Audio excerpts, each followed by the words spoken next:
Hello everyone. हम लोग घटना चक्री करंट अफेयर्स की एक सीरीज को कंप्लीट कर रहे हैं, जिसके अंतर्गत हम लोग जनवरी 2024 से अप्रैल 2024 तक की जितने भी करंट अफेयर्स दिए गए हैं घटना चक्र की मैगजीन में, उन सारे करंट अफेयर्स को हम लोग कंप्लीट करने वाले हैं। इसी की सीरीज में हम लोगों ने जनवरी 2024 के मंथ से स्टार्ट किया हुआ, जिसका एक वीडियो हम लोगों ने ऑलरेडी कंप्लीट किया था। ये इसका दूसरा वीडियो होगा, जिसमें हम लोग जनवरी ही मंथ की जो अंतर्राष्ट्रीय प्रदेश की घटनाएं होंगी उनको कंप्लीट करेंगे। उसके बाद हम लोग आर्थिक प्रदेश की घटनाएं, वैज्ञानिक प्रदेश की घटनाएं, खेल से संबंधित जो घटनाएं हैं, एनवायरमेंट इकोलॉजी से संबंधित जो घटनाएं हैं जनवरी की मंथ की, उन सारी करंट अफेयर्स को हम लोग कंप्लीट करेंगे। उसके बाद हम लोग फरवरी, मार्च और अप्रैल के जो करंट अफेयर्स होंगे, उनको भी इसी सीरीज़ में कंप्लीट करेंगे। ये एक इसका ओवरव्यू रहने वाला है, जिस प्रकार से हम लोग इस वीडियो को कंप्लीट करेंगे। तो आइए अब हम लोग स्टार्ट करते हैं। जो अंतर्राष्ट्रीय प्रदेश की घटनाएं हैं बेसिकली जो जनवरी मंथ की हैं, तो देखिए पहला क्वेश्चन यहाँ पे ये कह रहा है कि किस देश में पहली बार नाइट्रोजन गैस से सजाए मौत दी गई है। ये दी गई है अल्बामा, अमेरिका में। अब दूसरा क्वेश्चन इसमें ये कह रहा है कि किस देश ने अंतर्राष्ट्रीय छात्र जो वीज़ा है, इस पर 2 वर्ष की समय सीमा लगाने की घोषणा की गई है। ये घोषणा की गई है कनाडा के द्वारा। अब कनाडा ने ऐसा किया क्यों है, इसको भी जान लीजिए। तो देखिए जो कनाडा है, वो आवास संबंधी जो समस्या है इसका निराकरण करना चाहता है। इसीलिए उसने अंतर्राष्ट्रीय जो छात्र वीज़ा है उस पर 2 वर्ष की समय सीमा लगा दी है। अब अगला क्वेश्चन क्या है, तो देखिए अगले क्वेश्चन में ये कह रहा है कि किस देश ने विदेशी राजनयिकों के लिए पहला शराब स्टोर खोलने की घोषणा की है। ये घोषणा की गई है सऊदी अरब के द्वारा। अब ध्यान दीजिएगा, जो सऊदी अरब है उसकी राजधानी क्या है, तो इसकी राजधानी है रियाद। अब अगला क्वेश्चन क्या है, तो देखिए अगले क्वेश्चन में ये कह रहा है कि भारत किस देश को जो ब्रह्मास्त्र सुपरसोनिक मिसाइल सिस्टम है, इसको निर्यात करने के लिए सहमत हो गया है। ये निर्यात किया जाएगा फिलीपींस को, मतलब जो भारत है वो फिलीपींस को ब्रह्मोस जो सुपरसोनिक मिसाइल सिस्टम है इसको निर्यात करेगा। अब अगला क्वेश्चन क्या है, तो अगले क्वेश्चन में ये कह रहा है कि विश्व की सबसे बड़ी जो ज्ञात गहरे समुद्र की मुगा चट्टान है, इसका मानचित्रण कहाँ पे किया गया है। ये किया गया है यूएसए में, मतलब जो यूएसए का अटलांटिक तट है वहाँ पे ये मानचित्रण किया गया है। अब इसी से संबंधित कुछ और क्वेश्चन दिए गए हैं, इनको जान लेते हैं। तो देखिए अगर पूछा जाए कि जो चट्टान है ये जिसका मानचित्रण हुआ है, इसकी अगर लंबाई पूछी जाती कितनी है, तो इसकी जो लंबाई है वो 500 किलोमीटर है। अगर पूछा जाए ये जो चट्टान है मूंगा की, ये कहाँ से कहाँ तक फैली हुई है, ये फ्लोरिडा से दक्षिणी कैरोलिना तक ये फैली हुई है।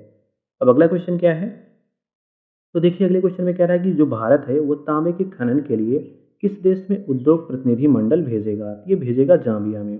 अब जाम्बिया अगर पूछा जाए कि किस महाद्वीप में स्थित है, तो ध्यान दीजिएगा जो जाम्बिया है वो अफ्रीका महाद्वीप में स्थित है। अगर जाम्बिया की राजधानी पूछी जाए तो जाम्बिया की राजधानी है लुसाका। ये भी आप लोग याद रखिएगा। अब अगला क्वेश्चन देखिए, तो देखिए अगले क्वेश्चन में ये कह रहा है कि किस देश ने अमेरिका के साथ टॉम हॉक मिसाइलें जो हैं इनको खरीदने के लिए समझौता किया है। ये किया गया है जापान के द्वारा समझौता। अगले में कह रहा है मालदीव ने किस देश के अनुसंधान पोत को माले बंदरगाह पर रुकने की अनुमति दी गई है। तो ये है चीन का। क्या है ये, चीन का ये अनुसंधान पोत है जिसको मालदीव ने अपने जो माले बंदरगाह है उस पर रुकने की अनुमति दी है। अगर पूछा जाए इस जहाज़ का नाम क्या है, तो ध्यान दीजिएगा इस जहाज़ का नाम है जियांग यांग होंग 3, ये इसका नाम है। अब अगला क्वेश्चन क्या है, तो अगले क्वेश्चन में ये कह रहा है कि विश्व व्यापार संगठन जिसको हम लोग डब्ल्यूटीओ कहते हैं, इसका मंत्री स्तरीय कॉन्फ्रेंस का आयोजन कहाँ पे किया जाएगा। इसका आयोजन किया जाएगा अबू धाबी में, जो कि यूएई में स्थित है। अगर पूछा जाए इसका आयोजन कब होगा, तो इसका आयोजन हो चुका है 26 से 29 फरवरी 2024 को। अब अगला क्वेश्चन देखिए, इसमें यह कह रहा है कि किस भारतीय संस्थान ने महामारी संबंधी तैयारी नवाचारों हेतु गठबंधन में शामिल होने की घोषणा की है। ये घोषणा की है serum institute of India private limited ने। मतलब कहने का तात्पर्य ये है, तो ये पूछा जा रहा है कि किस भारतीय संस्थान ने जो महामारी संबंधी नवाचार हैं इनके लिए एक गठबंधन बनाया गया है जिसका नाम है CEPI। इसमें शामिल होने की घोषणा की गई है सीरम इंस्टीट्यूट ऑफ इंडिया के द्वारा। अब अगला देखिए अगला क्वेश्चन क्या है, तो देखिए अगले क्वेश्चन में ये कह रहा है कि जो CEPI है ये किनका गठबंधन है। तो ध्यान दीजिएगा जो CEPI है ये वैक्सीन निर्माताओं का गठबंधन है। अब अगला क्वेश्चन क्या है, तो देखिए अगले क्वेश्चन में ये कह रहा है कि विदेशी हस्तक्षेप पर लोकतांत्रिक संस्थाओं के मंत्री को जानकारी नामक जो खुफिया दस्तावेज है किस देश ने जारी किया है। तो ये जो दस्तावेज है वो जारी किया गया है कनाडा के द्वारा। अब इस दस्तावेज में है क्या, ये भी जान लीजिए। तो देखिए इस खुफिया दस्तावेज में कह रहा है कि किन देशों पर कनाडा के आम चुनाव में हस्तक्षेप करने का आरोप लगाया गया है। इसमें यह आरोप लगाया गया है कि जो कनाडा के आम चुनाव हुए हैं उनमें भारत और जो चीन है इन्होंने उसमें हस्तक्षेप किया हुआ है। तो ये आरोप लगाया गया है एक खुफिया दस्तावेज में। अब अगला क्वेश्चन देखिए, अगले क्वेश्चन में क्या कह रहा है, तो देखिए अगले क्वेश्चन में ये कह रहा है कि किस जगह पर 4 भारतीय नागरिकों की समुद्र में डूबने के कारण मृत्यु हो गई है। तो ये हो गई है फिलिप जो आइलैंड है जो कि ऑस्ट्रेलिया में स्थित है। तो यहाँ पर 4 जो भारतीय नागरिक हैं इनकी समुद्र में डूबने से मृत्यु हो गई है। अब अगला क्वेश्चन देखिए, अगले क्वेश्चन में क्या है? तो देखिए अगले क्वेश्चन में कह रहा है कि संगठन ने यूक्रेन की सहायता के लिए गोला बारूद समझौता किया हुआ है। तो ये किया हुआ है नाटो ने, मतलब नाटो ने क्या किया हुआ है? इसने यूक्रेन की सहायता के लिए गोला बारूद जो समझौता है उसको किया हुआ है। अब अगला क्वेश्चन ये कह रहा है कि वर्ष 2023 में यूरोपीय क्षेत्र में खसरा, जिसको हम लोग मीजल्स कहते हैं, इसके मामले में कितने प्रतिशत की वृद्धि देखी गई है? इसमें वृद्धि की देखी है 30% की। तो इसको याद रखिएगा, जो खसरे खसरे के मामले हैं उनमें 30% की वृद्धि देखी गई है। अब ये रिपोर्ट जो है ये किसने प्रकाशित किया हुआ है, मतलब ऐसा बताया है कि 30% की वृद्धि हुई है। तो ये संस्था जिस संस्था ने इस रिपोर्ट को बताया हुआ है, तो वो संस्था है विश्व स्वास्थ्य संगठन, जिसको हम लोग WHO कहते हैं। इसी ने बताया जो खसरे के मामले हैं उनके उनमें 30% की वृद्धि हुई है। अब अगला ये कह रहा है कि जो WHO है इसकी स्थापना कब हुई थी? तो इसकी स्थापना हुई थी वर्ष 1948 में। अगर पूछा जाए WHO का मुख्यालय कहाँ पे है, तो इसको भी याद रखिएगा, ये है जिनेवा, स्विट्जरलैंड में।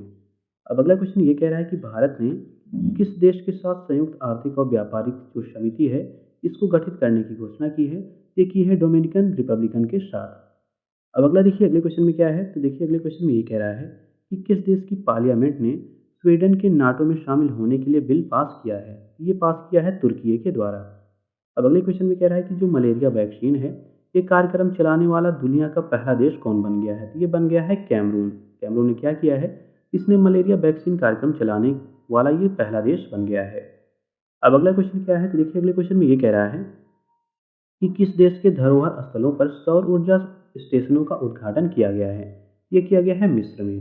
अगले क्वेश्चन में कह रहा है कि यह जो मिस्र है, कह रहा है यह मिस्र में कितने धरोहर स्थलों पर लगाया जाएगा? तो ये 5 जो धरोहर स्थल हैं वहाँ पे ये लगाया जाएगा।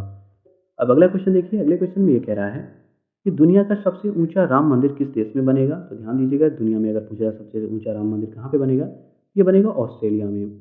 अगर पूछा जाए कि ये जो विशाल संरचना होगी, जो मतलब राम मंदिर बनाया जाएगा, इसकी ऊंचाई कितनी होगी?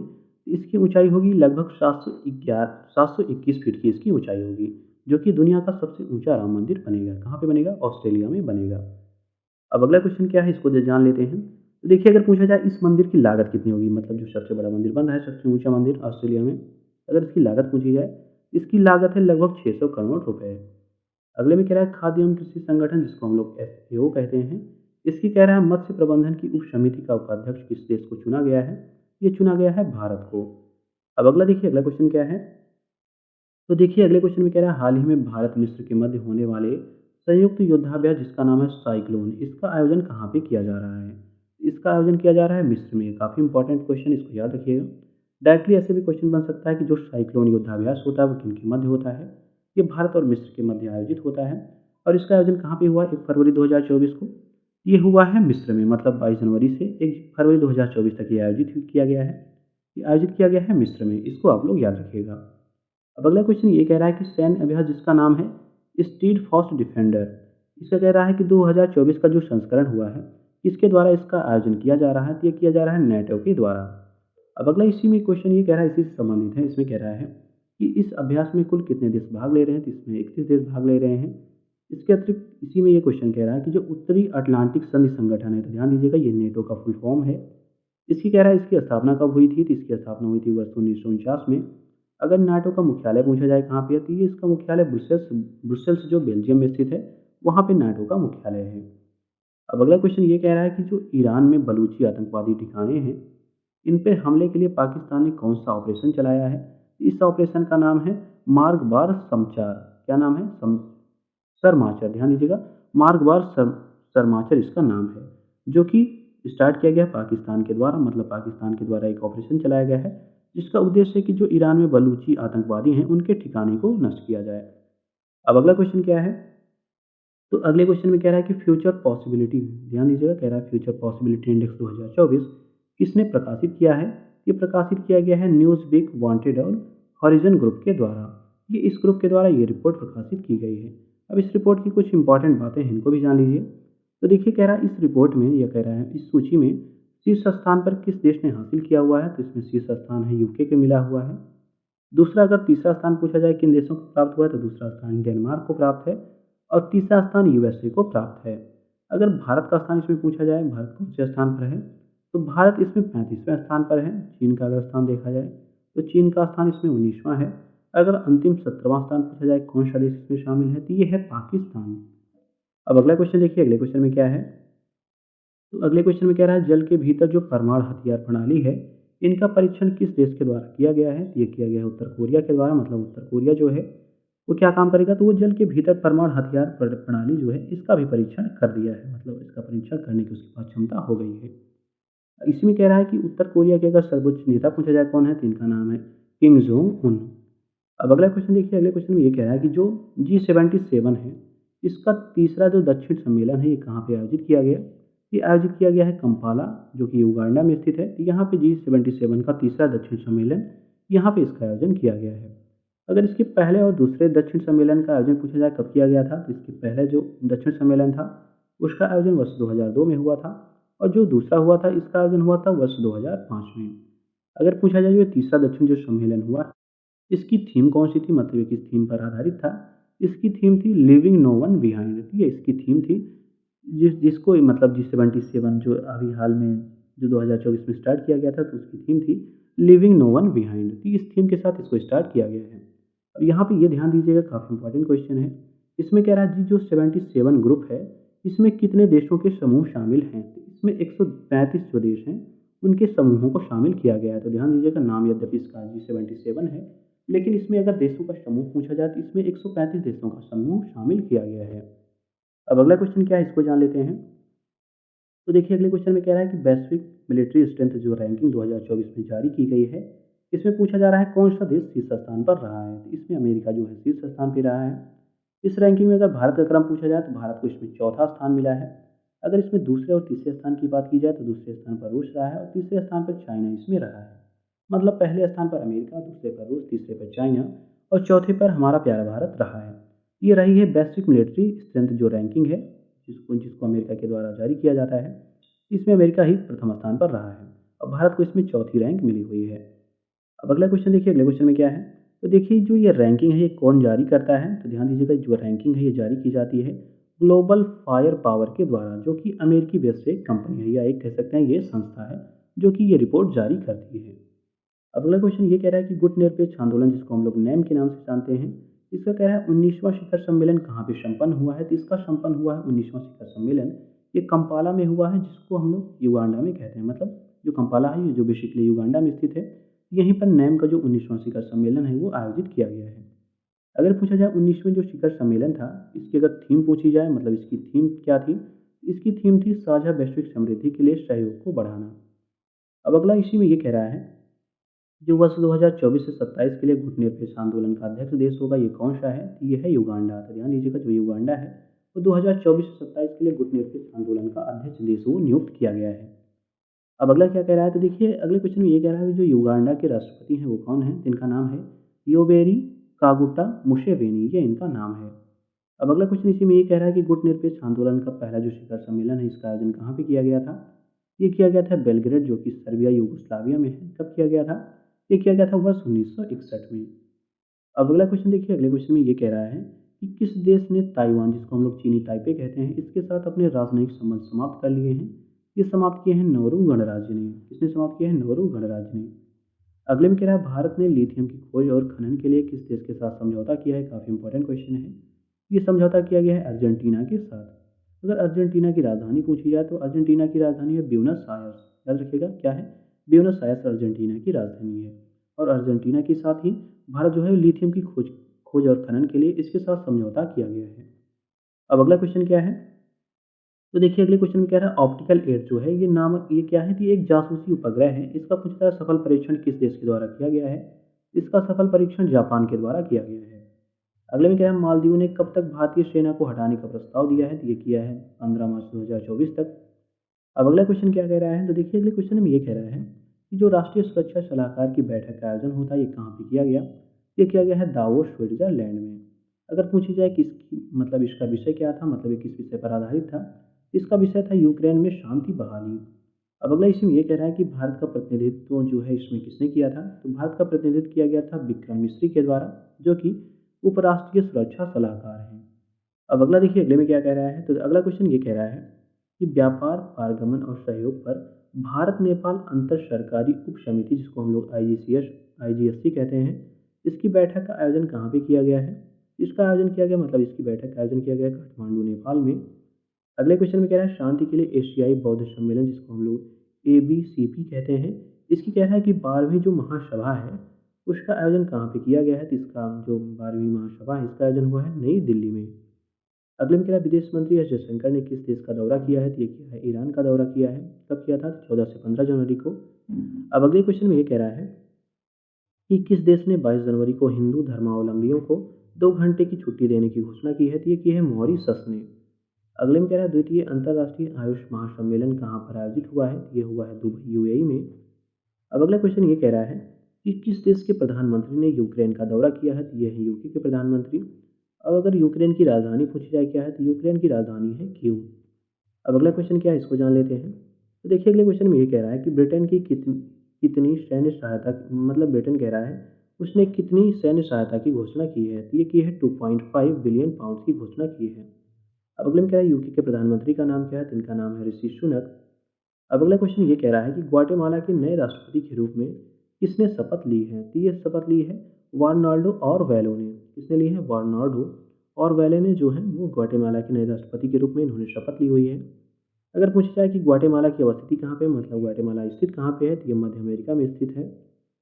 अब अगला क्वेश्चन ये कह रहा है कि सूखे के कारण किस नहर प्रणाली ने मालवाहक जहाज़ों की आवाजाही को संख्या जो है उसमें घटोतरी करने का निर्णय लिया गया है?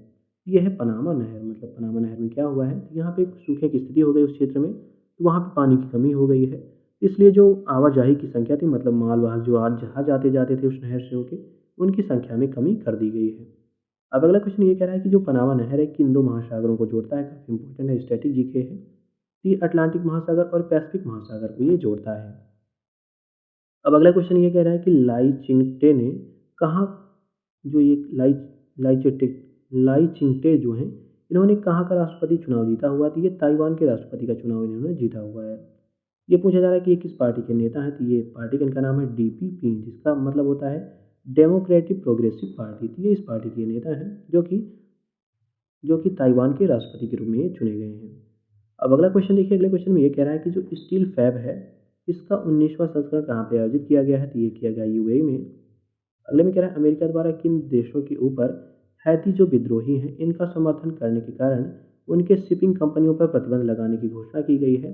ये हैं हांगकांग और यूएई के। तो मतलब इनकी जो कंपनियां हैं, जो शिपिंग कंपनियां हैं, इन पर प्रतिबंध लगाने की घोषणा अमेरिका के द्वारा की गई है। क्यों की गई है? क्योंकि उनके ऊपर आरोप है कि ये हैती विद्रोहियों का समर्थन करते हैं। अब अगला देखिए, अगले में कह रहा है कि किस देश ने हिंसात्मक प्रदर्शन के कारण देश में आपातकाल लगा दिया? ये लगाया है पापुआ न्यू गिनी ने। किस वजह से लगाया है? क्योंकि उस देश में हिंसात्मक प्रदर्शन हो गए थे, इसी के कारण वहाँ पे आपातकाल लगा दिया गया है। अब इसी में ये कह रहा है कि जो पापुआ न्यू गिनी है इसकी राजधानी क्या है? तो याद रखिए काफ़ी इंपॉर्टेंट है। तो पापुआ न्यू गिनी की राजधानी है पोर्ट मोरेस्बी। क्या नाम है? पोर्ट मोरेस्बी इसकी राजधानी है। अब अगले में क्या है, हाल ही में डब्ल्यूएचओ ने किस देश को मलेरिया मुक्त घोषित किया है? तो ये किया है केप वर्डे को। किसको किया है? केप वर्डे को डब्ल्यूएचओ ने मलेरिया मुक्त घोषित किया हुआ है। अब अगला क्वेश्चन इसी से रिलेटेड है। इसमें यह कह रहा है कि जो केप वर्डे है मलेरिया मुक्त होने वाला तीसरा अफ्रीकी देश है। इससे पहले मलेरिया मुक्त अफ्रीकी देश कौन कौन से हैं? तो इससे पहले है मॉरिशस और अल्जीरिया। ये सब भी पहले इससे जो पहले है, जो केप वर्डे है, इससे पहले दो देश और हैं अफ्रीका के, ये भी मलेरिया से मुक्त हो चुके हैं। इनका नाम है मॉरिशस और अल्जीरिया। अब अगला क्वेश्चन ये कह रहा है इसी में कि विश्व स्वास्थ्य संगठन द्वारा कितने देशों को मलेरिया मुक्त घोषित किया जा चुका है? ये भी काफ़ी इंपॉर्टेंट है।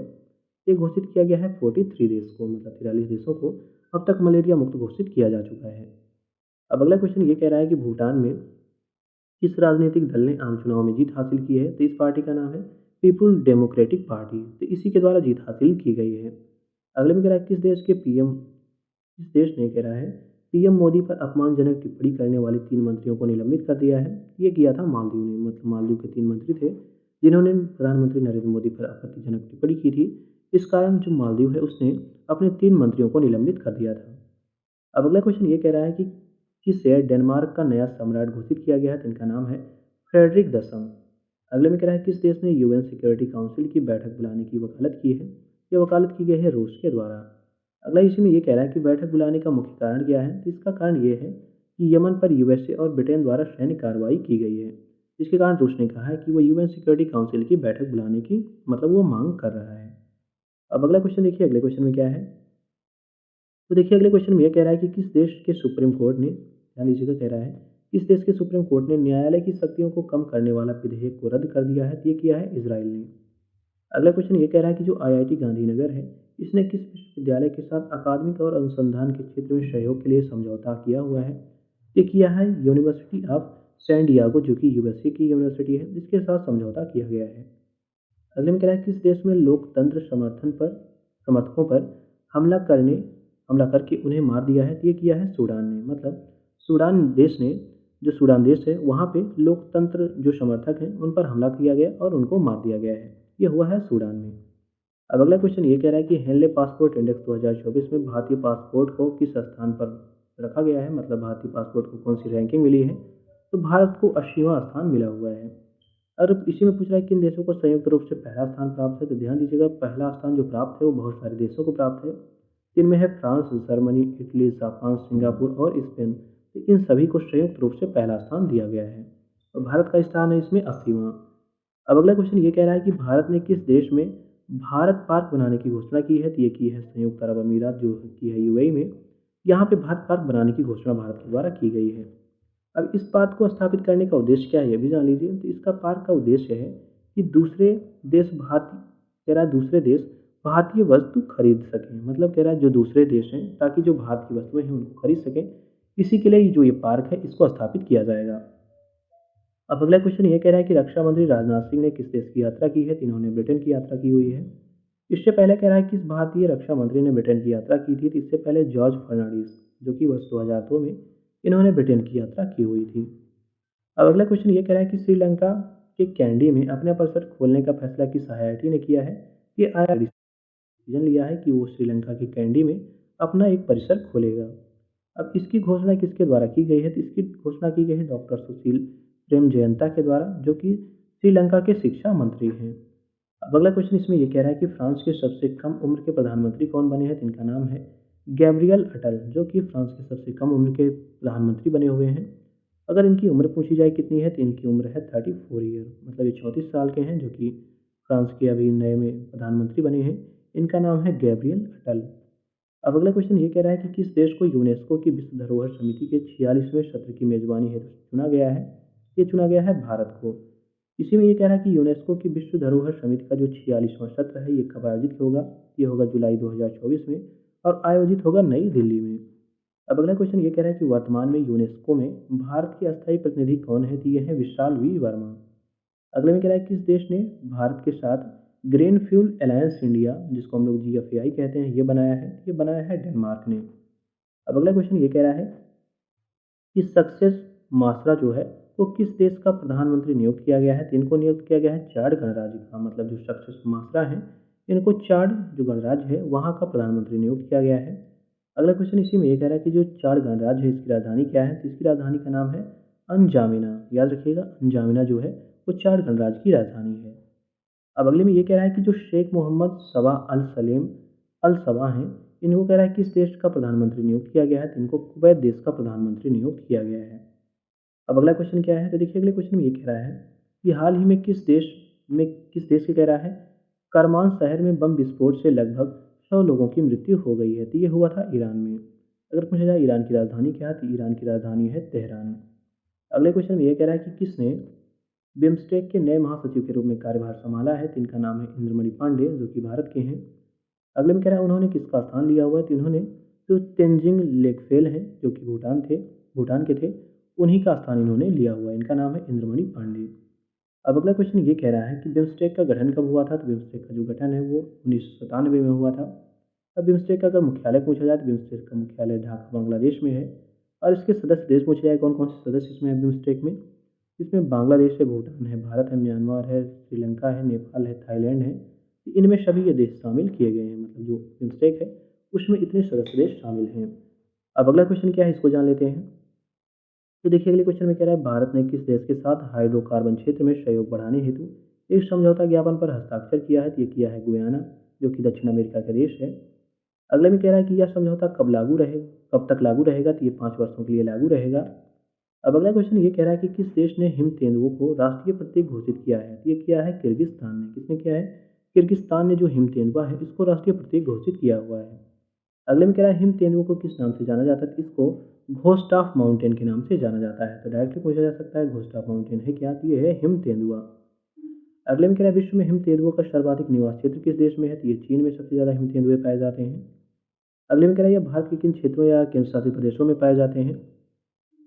कह रहा है किन केंद्र शासित प्रदेशों की राजकीय फसलें, ध्यान दीजिएगा, कह रहा है कि भारत के किन राज्यों या केंद्र शासित प्रदेश की राजकीय पशु भी घोषित किए गए हैं? तो ये हिमाचल प्रदेश और लद्दाख के जो हिम तेंदुए हैं इनको वहाँ का राजकीय पशु घोषित किया गया है।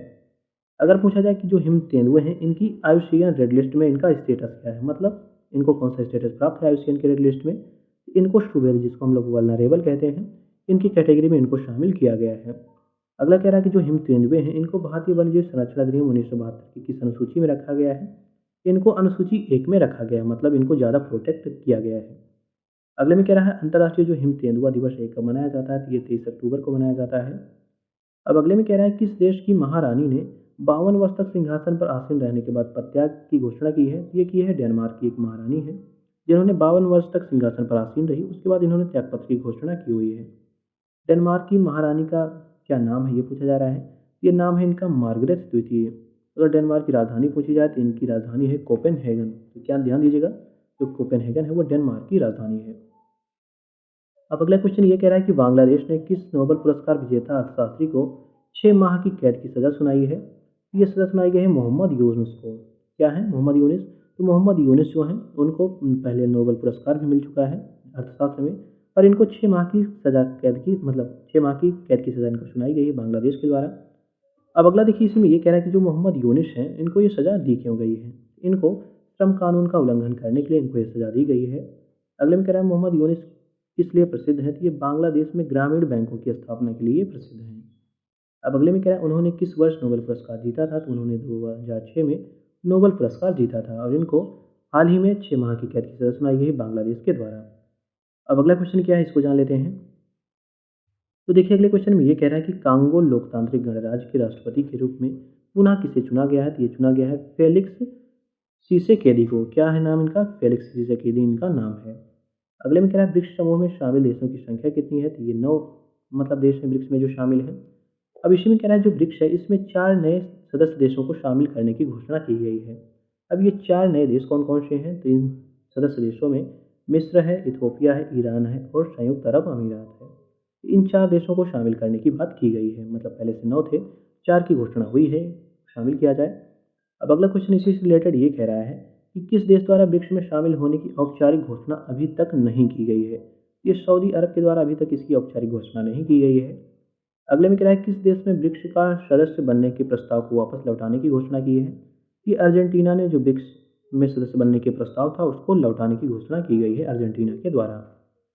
अब अगला क्वेश्चन ये कह रहा है कि भारत का जो है संयुक्त राष्ट्र सांख्यिकी आयोग, जिसको हम लोग यूएनएससी कहते हैं, इनके सदस्य के रूप में कितने वर्ष का कार्यकाल इनका शुरू हुआ है? तो ये है 4 वर्ष का कार्यकाल। अगर पूछा है इसकी स्थापना कब हुई थी? तो इसकी स्थापना वर्ष 1946 में हुई थी। अगर पूछा है इसमें संयुक्त राष्ट्र के कितने सदस्य शामिल हैं? तो इसमें 24 सदस्य शामिल हैं संयुक्त राष्ट्र के। अगला क्वेश्चन ये कह रहा है कि यह किसका कार्यात्मक आयोग है, मतलब किसका फंक्शनल कमीशन है? ये संयुक्त राष्ट्र आर्थिक और जो सामाजिक परिषद है उसी का एक कार्यात्मक आयोग है। अब अगला क्वेश्चन ये कह रहा है कि 16वां जो ब्रिक्स सम्मेलन 2024 है इसका आयोजन कहाँ पे किया जाएगा? तो ये किया जाएगा कजान रूस में। अब अगला क्वेश्चन ये कह रहा है कि जो 15वां ब्रिक्स सम्मेलन 2023 है किस देश में इसकी मेजबानी में आयोजित किया जाएगा, मतलब किस देश की मेजबानी में 2023 में इसका आयोजन किया गया है? ये किया गया है दक्षिण अफ्रीका के। अब अगले क्वेश्चन में ये कह रहा है कि किस देश ने अपने पहले महासागर ड्रिलिंग पोत, जिसका नाम है मेंगजियांग, इसका अनावरण किया है? तो ये किया है चीन ने। ये क्या है? ये पहला महासागर ड्रिलिंग पोत है, इसका नाम है मेंगजियांग। अब अगले क्वेश्चन में ये कह रहा है कि मेंगजियांग का चीनी भाषा में अर्थ क्या होता है? तो इसका अर्थ होता है सपना। अगले में कह रहा है किस द्वीप समूह पर रिएक्टर पैमाने पर 6.3 तीव्रता का भूकंप दर्ज किया गया है? तो ये आया है कुरिल द्वीप समूह पर। अगर पूछा जाए ये कुरिल द्वीप समूह ये कहाँ पे स्थित है? तो जो कुरिल द्वीप समूह है ये प्रशांत महासागर में स्थित है। अगले में पूछा जाए कि यह द्वीप समूह प्रशांत महासागर से किस सागर को अलग करता है? तो ये प्रशांत महासागर को ओखोटस्क सागर से अलग करता है। तो ये भी आप लोग याद रखिएगा। अब अगला क्वेश्चन ये कह रहा है कि भारत और किस देश ने प्रोटोकॉल ऑन कंसल्टेंस पर हस्ताक्षर किए हैं? तो ये किए हैं रूस ने। अगले में कह रहा है दोनों देशों के बीच अगले कितने वर्षों के लिए हस्ताक्षर हुआ? तो ये 4 वर्षों के लिए हुआ, मतलब 24 से 28 तक ये वैलिड रहेगा। अब अगला क्वेश्चन ये कह रहा है कि भारतीयों को लेकर जाने वाले एक विमान को मानव तस्करी के संदेह के कारण किस देश ने रोक लिया है? तो ये फ्रांस ने रोक लिया है। अगले में कह रहा है यह विमान भारत से कहाँ पर जा रहा था? तो ये भारत से निकारागुआ जा रहा था। इस जहाज़ को किस जगह पे रोका गया है? तो इस जहाज़ को बैटरी हवाई अड्डा जो कि फ्रांस में है वहाँ पे रोका गया है। मतलब किस लिए रोका गया? ये भारतीयों को लेकर एक विमान जा रहा था, जिस पे ये लगता है फ्रांस को कि इसमें मानव तस्करी की जा रही है। मतलब ये संदेह होता है, इसी के कारण इसको रोक लिया जाता है। रोका कहाँ पे जाता है? तो बैटरी हवाई अड्डा है जो कि फ्रांस में है, वहीं पर इसको रोक लिया जाता है। और ये विमान भारत से कहाँ जा रहा था? तो ये विमान भारत से निकारागुआ जा रहा था। अब अगला क्वेश्चन क्या है इसको जान लेते हैं। तो अगले क्वेश्चन में इसी से रिलेटेड ये है, इसमें कह रहा है कि फ्रांस ने इस जहाज़ को कितने दिनों तक रोके रखा? तो फ्रांस ने इसको 4 दिनों तक रोके रखा था। अगर पूछा जाए निकारागुआ की राजधानी क्या है? तो ये मानागुआ है, निकारागुआ की राजधानी मानागुआ। अगर निकारागुआ पूछा जाए कहाँ पे अवस्थित है? तो ये मध्य अमेरिका में स्थित है। अब अगला क्वेश्चन ये कह रहा है कि किस देश ने इज़राइल के खिलाफ जो अंतर्राष्ट्रीय न्यायालय है, इसमें मामला दायर किया है? तो ये किया है दक्षिण अफ्रीका ने। अब ये इन्होंने मतलब जो दक्षिण अफ्रीका है, इसने क्यों दायर किया हुआ है ये मुकदमा? तो ध्यान दीजिएगा, दक्षिण अफ्रीका ने इज़राइल पर नरसंहार करने का आरोप लगाया है। मतलब गाज़ा और फ़िलिस्तीन में लगाया आरोप दक्षिण अफ्रीका ने कि इज़राइल ने यहाँ पे नरसंहार किया है, इसीलिए आईसीजे में इसने जो मुकदमा है वो दायर किया हुआ है। अब अगला पूछा जा रहा है आईसीजे का मुख्यालय कहाँ पर स्थित है? तो ये है जो नीदरलैंड है, वहाँ पे इसका मुख्यालय स्थित है। अगर पूछा जाए इसका गठन कब हुआ था? तो इसका गठन वर्ष 1945 में हुआ था। अगले में कह रहा है चीन का नया रक्षा मंत्री किसे नियुक्त किया गया? तो इनका नाम है डोंग जुन। क्या नाम है? डोंग जुन नाम है, जो कि पूर्व नौसेना प्रमुख थे। अब अगले में कह रहा है उन्होंने किसकी जगह उनको किसकी जगह पे नियुक्त किया गया है? तो उनको लिसांग गफू, क्या नाम है? लिसांग गफू इनका नाम है, इनकी जगह पे इनको नियुक्त किया गया है। इनका नाम है डोंग जुन। अब अगले क्वेश्चन में ये कह रहा है कि संयुक्त राष्ट्र सुरक्षा परिषद ने किस देश में एक विशेष दूत नियुक्त करने के हेतु प्रस्ताव पारित किया है? तो ये किया है अफगानिस्तान के लिए। अब अगला क्वेश्चन इसी में ये कह रहा है कि इस विशेष दूत का जो मुख्य कार्य होगा किससे संबंधित होगा? तो ये मानवाधिकार और महिलाओं की स्थिति से संबंधित होगा। अगले में कह रहा है कह रहा है तालिबान अफगानिस्तान की सत्ता पर पुनः काबिज कब हुआ था? तो ये हुआ था अगस्त 2021 में। अब अगला क्वेश्चन क्या है? तो देखिए अगले क्वेश्चन में ये कह रहा है कि किस देश की अपीलीय अदालत ने 8 भारतीय पूर्व नौसैनिक कर्मचारियों को मृत्युदंड की सजा दी है? तो ये दी है कतर ने। अगले में कह रहा है 8 भारतीयों को कतर के न्यायालय द्वारा मृत्युदंड की सजा कब सुनाई गई है? तो ये सुनाई गई थी अक्टूबर 2023 को। अब अगले क्वेश्चन में ये कह रहा है कि किस देश के द्वारा रॉकेट सिस्टम जिसका नाम है फतेह सेकंड, इसका परीक्षण किया गया है? तो जो फतेह सेकंड है इसका परीक्षण किया गया है पाकिस्तान के द्वारा। अगर इसकी मारक क्षमता पूछी जाए कितनी है? तो इसकी मारक क्षमता है 400 किलोमीटर तक। अब अगला क्वेश्चन ये कह रहा है कि दुनिया का सबसे लंबा पुल का खिताब किसने हासिल किया है? तो इसका नाम है दैनियांग कुनसांग ग्रैंड पुल, जो कि चीन में स्थित है। ये माना जा रहा है दुनिया का सबसे लंबा पुल है। अगर इस पुल की लंबाई पूछी जाए तो इस पुल की लंबाई है 164.8 किलोमीटर, काफ़ी लंबा है। अब अगला क्वेश्चन ये कह रहा है कि केंद्रीय मंत्रिमंडल ने किस देश के साथ प्रवासन और आवाजाही समझौते को मंजूरी प्रदान की है? तो ये प्रदान की है इटली के साथ। अब अगला क्वेश्चन ये कह रहा है कि केंद्रीय मंत्रिमंडल ने कहाँ पर भारतीय महावाणिज्य दूतावास खोलने की घोषणा की है, मंजूरी दी गई है? ये मंजूरी दी गई है ऑकलैंड न्यूजीलैंड में। अगले में कह रहा है पाकिस्तान में आम चुनाव के लिए किस हिंदू महिला ने नामांकन पत्र दाखिल किया हुआ है? इनका नाम है शबेरा प्रकाश। नाम काफ़ी अच्छा है, नाम है शबेरा प्रकाश। इन्होंने माना जा रहा है कि जो पाकिस्तान के आम चुनाव होंगे उसमें किसी अगर हिंदू महिला ने नामांकन पत्र दाखिल किया हो तो उनका नाम है शबेरा प्रकाश। नाम काफ़ी अच्छा है। अब अगला क्वेश्चन क्या है इसको जान लेते हैं। तो देखिए अगला क्वेश्चन ये कह रहा है कि जो सवेरा प्रकाश हैं, इनको किस पार्टी से टिकट मिला हुआ है? तो इनको मिला है पाकिस्तान जो पीपल पार्टी है, पीपल्स पार्टी, इससे इनका टिकट मिला हुआ है। ये पूछा जा रहा है कि वह किस सीट से चुनाव लड़ रही हैं? तो वो PK2 जो PK25 है इस सीट से चुनाव लड़ रही हैं। अगले में कह रहा है विश्व स्वास्थ्य संगठन ने वर्ष 2023 में विश्व भर में कितने डेंगू संक्रमण के मामले दर्ज किए हैं? तो 50 लाख से अधिक, जो कि काफ़ी मात्रा में है। तो विश्व स्वास्थ्य संगठन ने माना जा रहा है कि 50 लाख से अधिक जो डेंगू के मामले हैं उनको दर्ज किए हुए हैं, संक्रमण के जो मामले आए थे। अब अगले में कह रहा है डेंगू से मरने वालों की संख्या कितनी थी? तो ये 5,000 से अधिक है। अगले में कह रहा है वर्ष 2023 में डेंगू में सर्वाधिक प्रभावित WHO के क्षेत्र हैं वो कौन से हैं? तो वो रहा है अमेरिका, तो काफ़ी इंपॉर्टेंट है। अगर पूछा जाए जो वर्ष 2023 था, इसमें डेंगू से सर्वाधिक प्रभावित कौन सा क्षेत्र था? तो ये था अमेरिका का क्षेत्र। इसी में कह रहा है कि वर्ष 2023 में अमेरिकी क्षेत्र में डेंगू से लगभग कितने लोग संक्रमित हुए? 41 लाख जो लोग हैं वो अमेरिका में ही संक्रमित हुए हैं। अगर पूछा जाए स्टैटिक जीके में कि डेंगू किस मच्छर से काटने से फैलता है? तो ये एडिस जो इजिप्टी है इस मच्छर के काटने से फैलता है। अगर पूछा जाए डेंगू किससे होता है? तो ये एक डेंगू वायरस होता है जिससे डेंगू फैलता है। अगला क्वेश्चन ये कह रहा है कि किस देश की जनसंख्या में लगातार दूसरे वर्ष में कमी आई है? तो ये है चीन। मतलब चीन में क्या है, यहाँ पे जनसंख्या में लगातार कमी आ गई है। जबकि जो भारत है वो अगर संयुक्त राष्ट्र की जो जनसंख्या की गणना आई थी, जनगणना आई थी संयुक्त राष्ट्र की, उसी अकॉर्डिंग देखी जाए तो जो भारत देश है वो सबसे ज़्यादा जनसंख्या के मामले में पहले स्थान पर आता है। अब अगले में क्या है, चीन की जनसंख्या कितनी है, तो ये है 1.409 बिलियन, जिसको कह सकते हैं 140.9 करोड़। तो अगला क्वेश्चन क्या है, तो अगले क्वेश्चन में कह रहा है किस देश की 3 नगर पालिकाओं ने 22 जनवरी को अयोध्या राम दिवस घोषित किया है। तो ये किया है कनाडा ने, मतलब कनाडा की जो 3 नगर पालिकाएं हैं इन्होंने 22 जनवरी को अयोध्या राम दिवस घोषित किया हुआ है। अब कनाडा के वर्तमान प्रधानमंत्री कौन है, तो इनका नाम है जस्टिन ट्रूडो। अगले में कह रहा है भारत ने किस देश को 40,000 लीटर जो मैलाथियान है इसकी सहायता प्रदान की है, तो ये प्रदान की है अफगानिस्तान को। मतलब जो 40,000 लीटर मैलाथीन है इसकी सहायता प्रदान की गई है भारत के द्वारा अफगानिस्तान को। अगर पूछा जाए इसका उपयोग कहाँ पे होता है या इसका इस्तेमाल कहाँ पे होता है, तो इसका उपयोग होता है कीटनाशक के रूप में। और इसका निर्यात किस खतरे के मद्देनज़र किया गया है, तो ये टिड्डी के जो खतरे होते हैं जिनको लेप्टस कहते हैं, इनका खतरा काफ़ी अफगानिस्तान पर बढ़ गया था, इसलिए भारत ने जो मैलाथियान है इसको अफगानिस्तान को भेजा हुआ है। अब अगला क्वेश्चन ये कह रहा है कि किस देश की संसद ने ऑनलाइन सुरक्षा विधेयक की मंजूरी प्रदान की है, तो ये की है श्रीलंका ने। इसमें कह रहा है इस विधेयक में कह रहा है किससे संबंधित प्रावधान है, तो इसमें ऑनलाइन जो सामग्री और सोशल मीडिया का विनियमन है इससे ये संबंधित प्रावधान इसमें किए गए हैं। अब अगला क्वेश्चन इसी में ये कह रहा है कि लोगों द्वारा इस विधेयक का विरोध करने के प्रमुख कारण क्या है, तो इसमें अभिव्यक्ति की जो स्वतंत्रता है इसका दमन करने का इस पर आरोप लगाया जा रहा है, इसलिए इसका काफ़ी विरोध हो रहा है। अब अगला क्वेश्चन कह रहा है हमास संगठन ने पहली बार अमेरिकी सैन्य ठिकानों पर कहाँ हमला किया है, तो ये किया है जॉर्डन। अब अगला देखिए तो जॉर्डन में जो अमेरिकी सैन्य ठिकाने थे वहाँ पर इसने हमला किया हुआ है। अब अगले में क्या है, यूरोपीय संघ जिसको हम लोग ईयू कहते हैं, इसने कह रहा है कह रहा है किस सदस्य देश ने अपने किसानों की बेहतरी के लिए पर्यावरणीय नियमों में छूट की मांग की है, ये की है फ्रांस ने। फ्रांस ने यह मांग किसके मद्देनज़र की है, तो ताकि जो किसान हैं इनका जो धरना प्रदर्शन हो रहा है इसको कम किया जाए, इसलिए फ्रांस ने ये मांग की हुई है।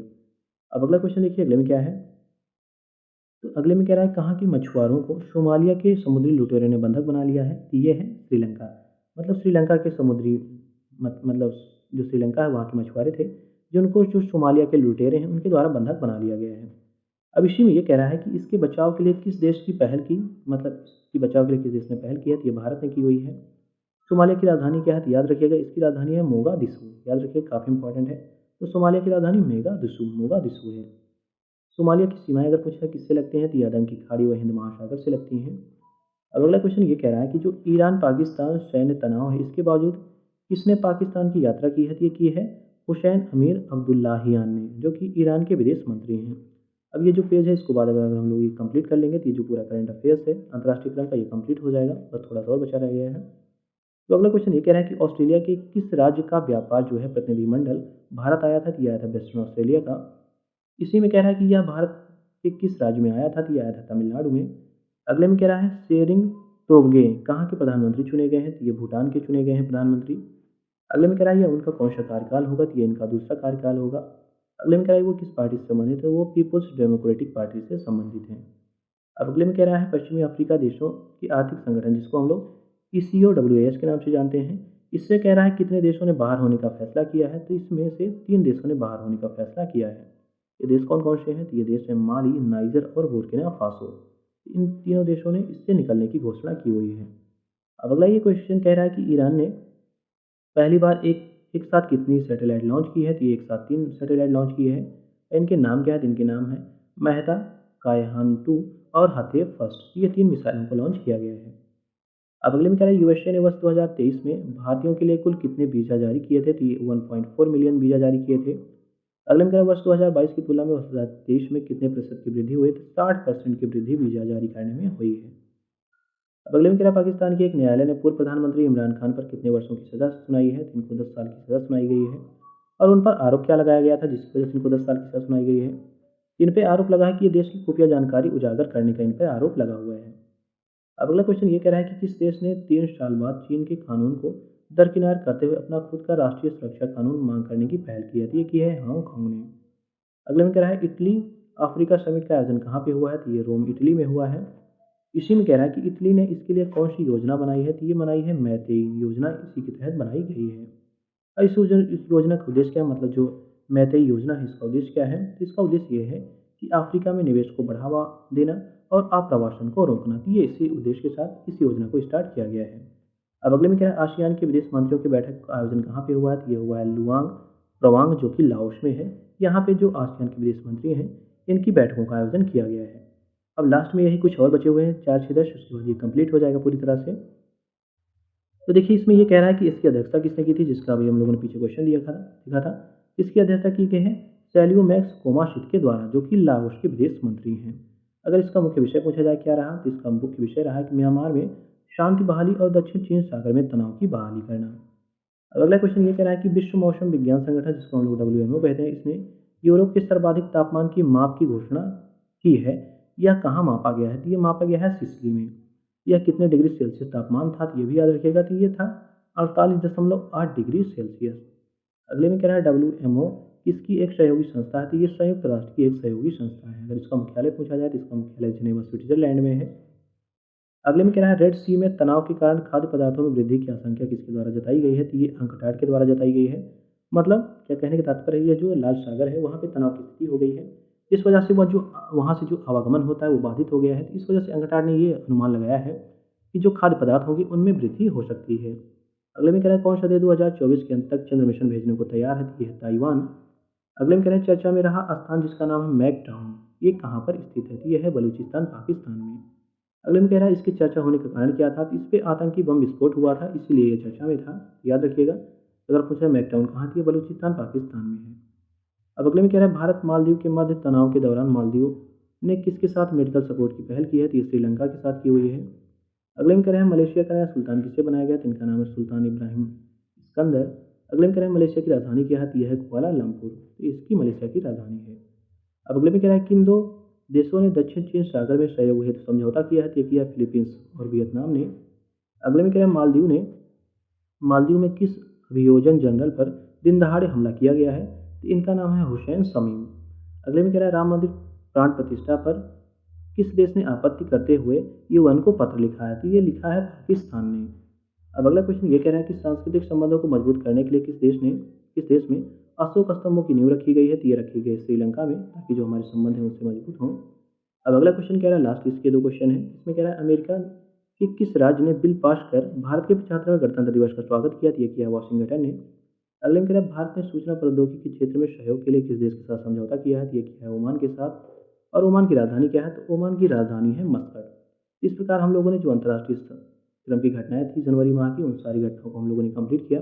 अब इसके बाद हम लोग आर्थिक, उसके बाद जो वैज्ञानिक की हैं, उसके बाद एनवायरमेंट इकोलॉजी के हैं, उसके बाद खेल के हैं, उसके बाद कुछ एडिशनल विविध जानकारियाँ हैं उनको कंप्लीट कर लेंगे। इस जनवरी मंथ के जो पूरे करंट अफेयर्स से कंप्लीट हो जाएंगे, उसके बाद हम लोग फरवरी, मार्च और अप्रैल के जो करंट अफेयर्स होंगे उनको भी इसी प्रकार से कंप्लीट करेंगे। तो मिलते हैं दूसरे वीडियो में एक नए टॉपिक के साथ।